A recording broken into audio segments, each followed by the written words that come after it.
A while ago I did a video on how to install an Ikea kitchen, so I thought I'd just do an update to that and show you the finished product, and along the way I'll show you a few tricks we use to solve a few problems which you might find useful. Now at the end of this video I'll give you a link to that original video where we gave you tips on how to install the Ikea kitchen. And if you haven't watched that, you can pick it up there. Right, so I'll just walk you through it. I'll take the camera now so you'll see a change of scene. There we have an island with a stone bench top, and the island is equipped with its own power point, and of course to get that power point there you have to lay the cables under the concrete, so you have to get all that done before you put your flooring in. Otherwise it's going to be a mess. And walking along, this little area here is a multi-purpose utility area which is transitioning from the living room on the right and the dining room on the left. So a very useful little nook which can also be used for extra storage in the kitchen as well. And coming around here, there is the fridge cabinet, and if you notice on top of the fridge cabinet there's a wide cupboard. Now most of these double door fridges are around about 1 meter wide, and Ikea don't make a cupboard 1 meter wide, so they make special cupboards for the fridge which are 60 centimeters deep, but they only make them in 40s and 60s. So just opening that up and you'll see on the left is a 40 and on the right is a 60, and they make like very nice little hinges there, and these hinges you can adjust the tension on, and that's what keeps your door up. So while you're fiddling in there the door stays up, and as you can see, very useful storage place and very well used.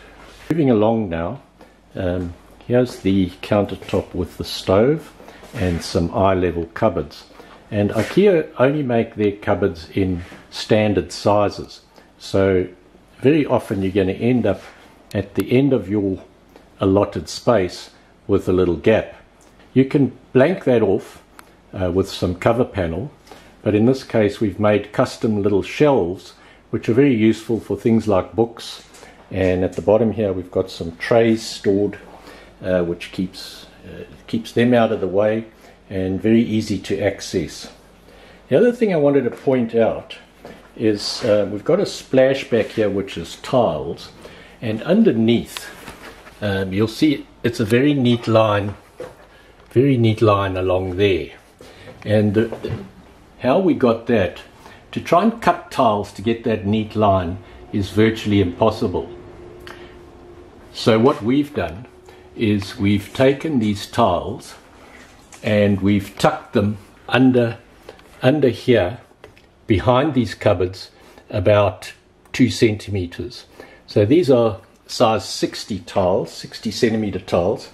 So our gap here is only 58, so they stick about 20 centimeters behind the cupboard there, and then the cupboard rests on them, and that's what gives you that neat line.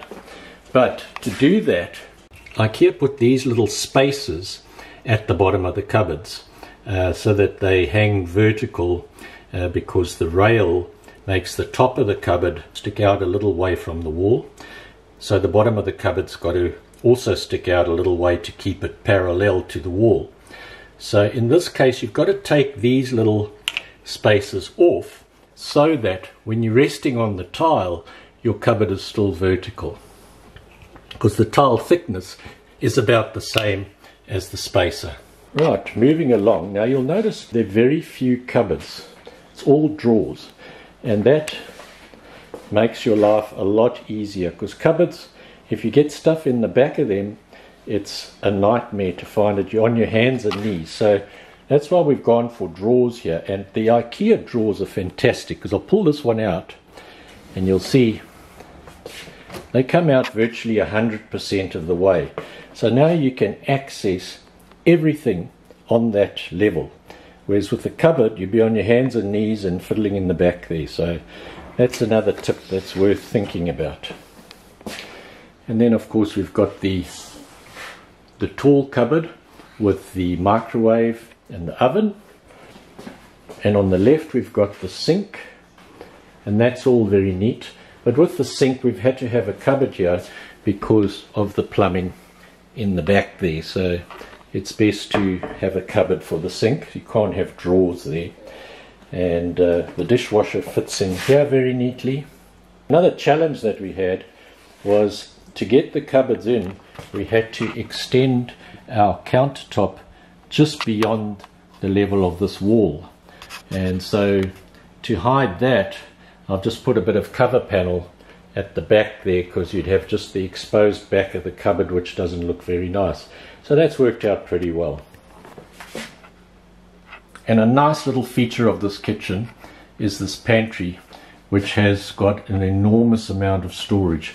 Again, we're using drawers, and what we've chosen here in the corner is just shelves, because corner cupboards are a headache to access and whatever.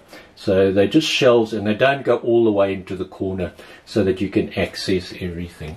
The other thing about the pantry is that we've used cupboards that are only 40 deep, so that you've got more room to maneuver in the pantry.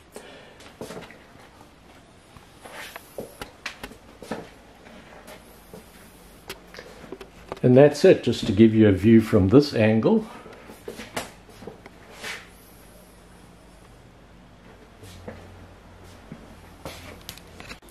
Now, if you found this useful, please like and share this video, and subscribe to this channel if you haven't already done so.